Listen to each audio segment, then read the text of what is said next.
Assalamualaikum Sobat Kismis, jumpa lagi di kisah mistis. Semoga sobat sekalian sehat walafiat, lancar rezekinya, dan dimudahkan segala urusannya.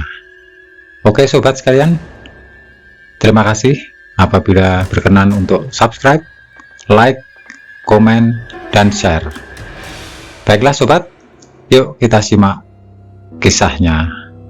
Wassalamualaikum warahmatullahi wabarakatuh. Bandung, 21 November 2019. Pagi itu, aku dan Aldi memutuskan untuk pergi ke kota Bandung dalam rangka untuk mengunjungi teman kami yang membuka usaha di ibu kota tanah Pasundan tersebut. Suara knalpot motor menderu, gas kami tancap menuju kota Bandung. Sesampainya di lokasi, kami langsung dijamu oleh teman kami, Indra dan Arfan. Mereka masing-masing mempunyai usaha di bidang makanan. Indra menjual ayam geprek, sedangkan Arfan menjual bakso aci kekinian. Kebetulan mereka menyewa satu tempat untuk berwirausaha, yakni ruko yang berada di Jalan Imhoftang. Ruko tersebut terdiri dari dua lantai. Lantai pertama digunakan sebagai tempat usaha, sedangkan lantai kedua digunakan untuk mes bagi karyawan. Bangunan ruko tersebut bergaya arsitektur jadul, bercat indoor merah di lantai 1 dan bercat indoor putih krem di lantai 2. Lantai 2 terdiri dari satu kamar tidur untuk karyawan, satu kamar mandi yang berada di samping kamar tidur, dapur, dan ruang tengah penghubung antara dapur dan kamar tidur. Di area dapur terdapat jendela yang lumayan besar, kebetulan tidak ada gordennya. Aku, Aldi, Indra, dan Arfan ngobrol ngalor ngidul sambil ditemani oleh ayam geprek dan bakso aci yang dihidangkan oleh pelayan.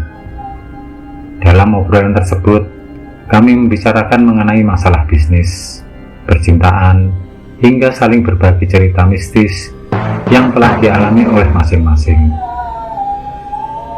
Sampai waktu pun tak terasa, terdengar sayup-sayup azan maghrib berkumandang.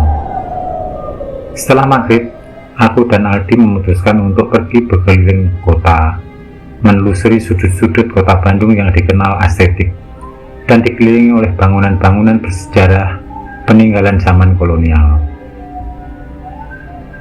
Kami berdua pergi berboncengan mengendarai motor metik hitam pabrikan Jepang, menelusuri sudut-sudut kota Bandung di malam hari, mulai dari bangunan ikonik kota Bandung dan provinsi Jawa Barat, yakni Gedung Sate, lalu Balai Kota, tempat wali kota Bandung bekerja, kemudian alun-alun yang setelah direnovasi semakin bagus untuk foto-foto, hingga tempat-tempat yang hanya beroperasi pada malam hari lainnya. Kami melintasi satu persatu bangunan sejarah. Lalu, tak lupa, kami juga mengunjungi beberapa tempat hits untuk sekedar nongkrong dan melihat-lihat pemandangan wanita-wanita Bandung yang memang terkenal cantik-cantik. Malam itu, cuaca cukup dingin karena habis diguyur hujan membasahi kota sepanjang sore hari. Waktu pun tak terasa, hingga waktu menunjukkan pukul 4 subuh. Dan kejadian aneh pertama muncullah di jam ini. Kami berdua memasuki Jalan Pajajaran. Setelah melewati di perempatan Istana Plaza atau yang dikenal dengan nama IP, kami berdua tiba-tiba merasakan hawa yang agak aneh. Angin berhembus membangunkan bulu kuduk kami yang berlelap. Suasana jalanan yang sangat sunyi dan sepi, dan di sepanjang jalan kami juga ditemani oleh aura mistis dari pohon-pohon berdaun lebat yang ada di samping kiri bahu jalan. Di sepanjang Jalan Pajajaran, aku bercerita ke Aldi bahwa di jalan ini adalah salah satu jalan yang rawan terjadi pembegalan. apalagi di jam-jam sepi seperti ini. Lagi asik aku bercerita ketika kami memasuki perempatan Pajajaran Cicendo. Tiba-tiba si Aldi bilang dengan nada lumayan keras dan suara yang panik, "Fa, tancap gas, Fa. Cepat, Fa, ngebut." Aku pun kaget. Jantungku berdegup kencang dan langsung coba mentancap gas sambil melihat-lihat kaca spion, karena pikirku mungkin kami diikuti oleh orang-orang yang mau membegal. Tapi di kaca spion aku tidak melihat apa-apa. Dengan nada penasaran, aku pun menanyakan apa yang telah dilihat oleh Aldi. "Di, barusan ada apa? Kok tiba-tiba minta aku ngebut, tancap gas?" Aldi pun menjawab dengan nada berat dan badan gemetaran akibat masih panik. "Barusan aku lihat Kunti, Fa." "Hah? Kunti?" jawabku. "Iya, Kunti, Fa. Kunti." Ternyata Aldi melihat sosok wanita yang berambut panjang terurai dan berbaju putih lagi gelantungan di ujung atas Tugu Macan yang berada di perempatan Pajajaran Cicendo, dengan tekstur muka yang sedikit hancur namun tidak terlihat jelas begitu. Aku pun kaget, lalu aku coba menenangkan si Aldi yang masih panik.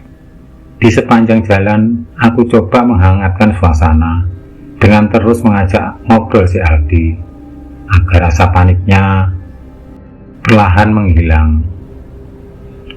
Setelah itu, kami berdua memutuskan melanjutkan perjalanan ke Masjid Agung untuk melaksanakan sholat subuh.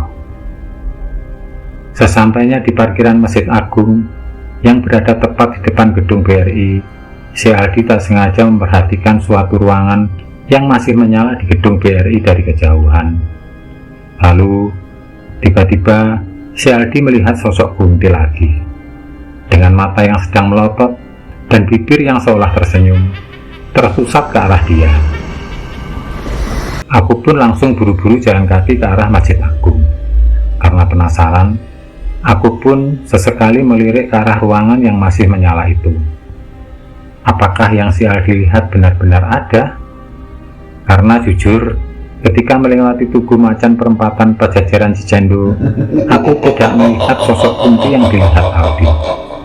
Begitupun di salah satu ruangan di gedung BRI yang masih menyala itu.